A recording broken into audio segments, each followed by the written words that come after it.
বিনা তেলে মাছ ভাজার জন্য আমি এখানে তেলাপিয়া মাছ নিয়ে নিয়েছি।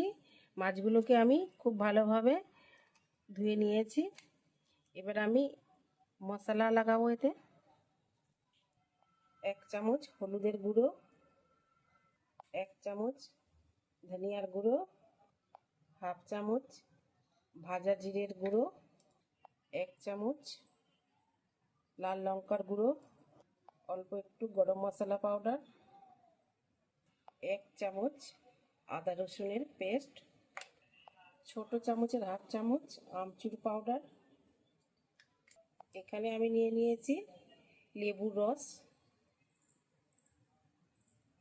প্রথমে 1 চামচ দিয়ে মশলাটাকে আমি ভালোভাবে মাখিয়ে নেব।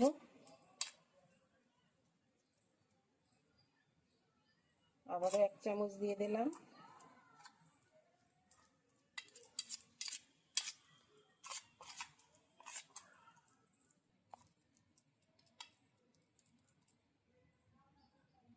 যেটুকু বেঁচে ছিল সবটাই আমি দিয়ে দিলাম লেবুর রস।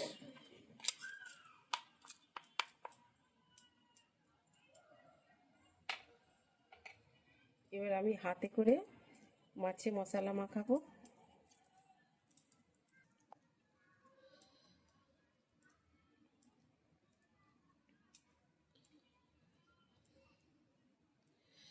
আপনারা যারা তেল খেতে বেশি ভালোবাসেন না তারা এই টিপসটা করবেন, দেখবেন খুব সুন্দর টেস্ট হয়।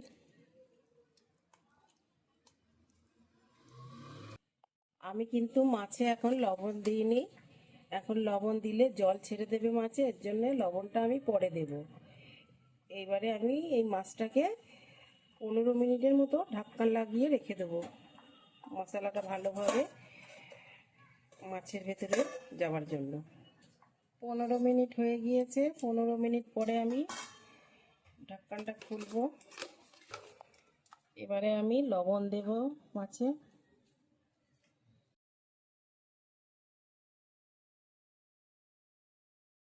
এখানে আমি একটা লোহার ফ্রাই প্যান নিয়ে নিয়েছি। আপনি চাইলে নন স্টিকের ফ্রাই প্যানও নিতে পারেন। ফ্রাই প্যানটাকে আমি চুলোতে বসাবো। ফ্রাই প্যানটা গরম হয়ে গিয়েছে। এখানে আমি 1 চামচ সাদা তেল নিয়ে নিয়েছি। এ থেকে আমি হাফ চামচ ঢালবো এতে। বাস,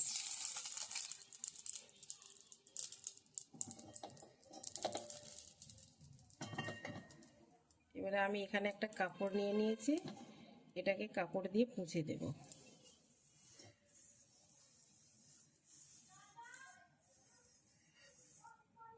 ফ্রাই প্যানটাকে বেশ ভালোভাবে গরম করে নেব। এবারে আমি নর্মাল জল নেব, একটু হাতে করে ফ্রাই প্যানে ছিটিয়ে দেব।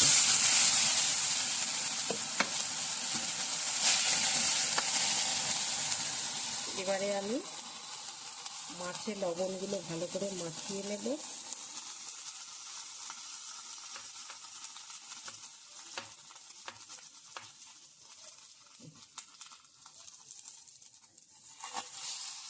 এবারে ফ্রাই প্যানে আমি মাছ দিয়ে দেব একটা একটা করে।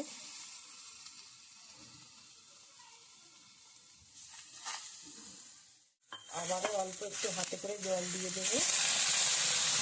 গ্যাসের ফ্লেমটাকে লো টু মিডিয়ামে রাখবো আর ঢাকনা দিয়ে কভার করে দেব। আর এটাকে আমি 3 মিনিটের জন্য কুক করব। 3 মিনিট পরে আমি একবার ঢাকনা খুলবো। এই যে দেখুন, এতে জল দেখা যাচ্ছে। আমি যে ঢাকনা লাগিয়েছি না, ঢাকনা থেকে জল পড়েছে। এবারে আমি এটাকে উল্টে দেব।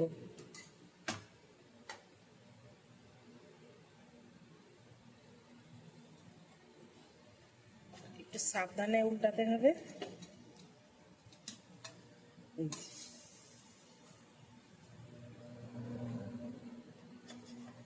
আবারও আমি অল্প একটু জল এইভাবে ছিটিয়ে দেব আর ঢাকনা লাগিয়ে এই সাইডটাও 3 মিনিটের জন্য ভেজে নেব।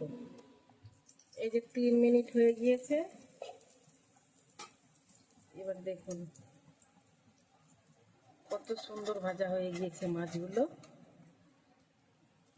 এবারে আমি একটা প্লেটে নামিয়ে নেব। কালার দেখুন।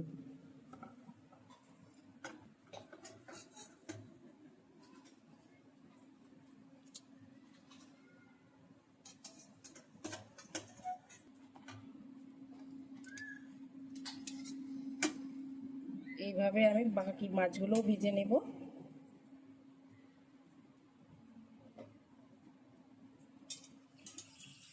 বিনা তেলে মাছ ভাজার রেসিপিটা যদি পছন্দ হয় তাহলে লাইক শেয়ার কমেন্ট করবেন। চ্যানেলে যদি নতুন হন তাহলে সাবস্ক্রাইব করে দেবেন, বেলওয়ালা বাটনটা দাবিয়ে দেবেন। আপনি এরকম বিনা তেলে মাছ ভেজে খেয়ে দেখেন, এর স্বাদটা আলাদা লাগে। আর 100% শিওর কোনো অসুবিধা হবে না, ভেঙে যাবে না। অল্প একটু উপরের যে চামড়াটা অল্প একটু উঠে উঠে গিয়েছে, ব্যাস, বাকি সব ঠিক আছে।